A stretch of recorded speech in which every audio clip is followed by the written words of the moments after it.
বিলের বিরোধিতায় সিদ্দিকুল্লাহ চৌধুরীর ডাকে, তৃণমূল কংগ্রেসের নেতার ডাকে এবং তৃণমূল কংগ্রেসের আশকারায় যে আন্দোলন হয়েছে এবং এখনো চলছে হিংসাত্মক আন্দোলন, এবং সেই আন্দোলনের সময় কলকাতাতে একটি গাড়ি থেকে, যে গাড়িতে রামনবমীর এবং ভগবান রামচন্দ্রের ছবি দেওয়া পতাকা ছিল, সেই পতাকা খুলে ফেলা হয়েছিল।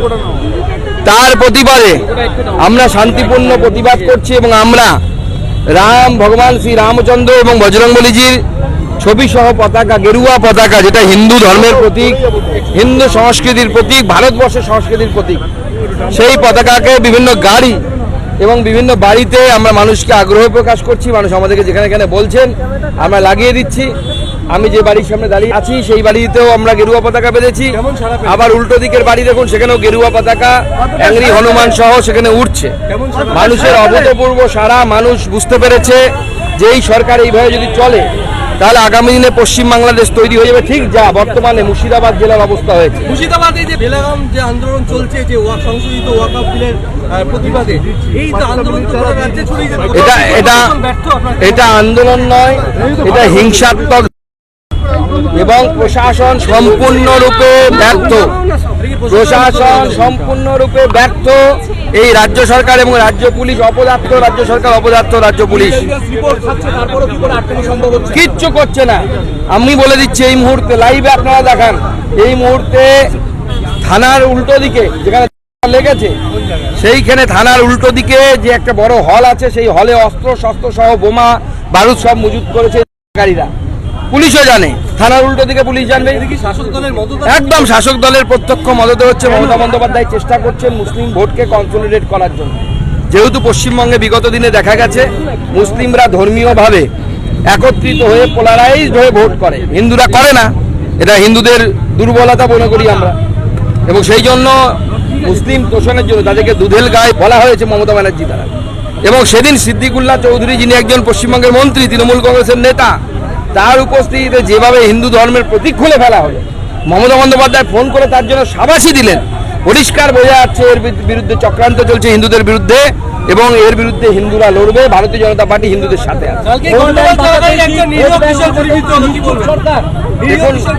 ওখানে গুলি চলছে, বোমা চলছে, ভয়ঙ্কর পরিস্থিতি। আমাদের কাছে খবর হচ্ছে বিধায়কের ভাই তারা রাস্তায় দাঁড়িয়ে ওপেন শুট করছে।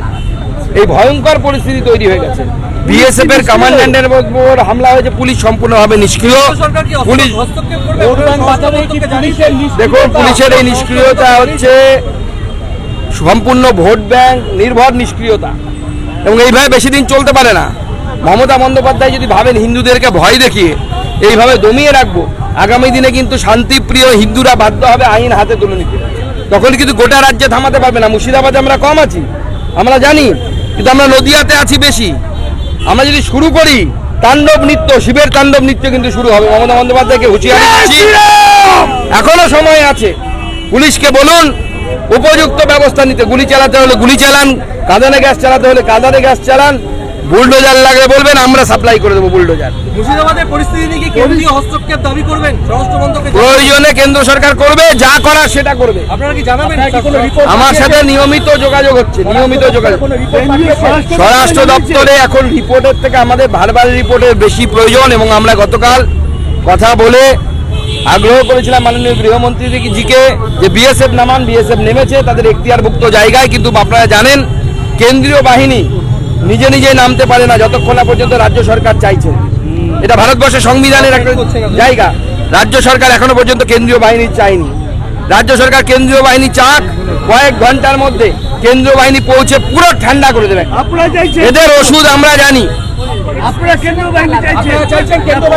আমরা চাওয়ার অধিকারী তো নই, আমরা তো চাইছি রাজ্য সরকার কেন্দ্র সরকারের কাছে বলুক কেন্দ্রীয় বাহিনী নামান। রাজ্য মমতা বন্দ্যোপাধ্যায়ের সেই এখতিয়ার আছে, সুকান্ত মজুমদার, শুভেন্দু অধিকারী, দিলীপ ঘোষ, এদের সেই এখতিয়ার নেই কেন্দ্রের কাছে চাপার।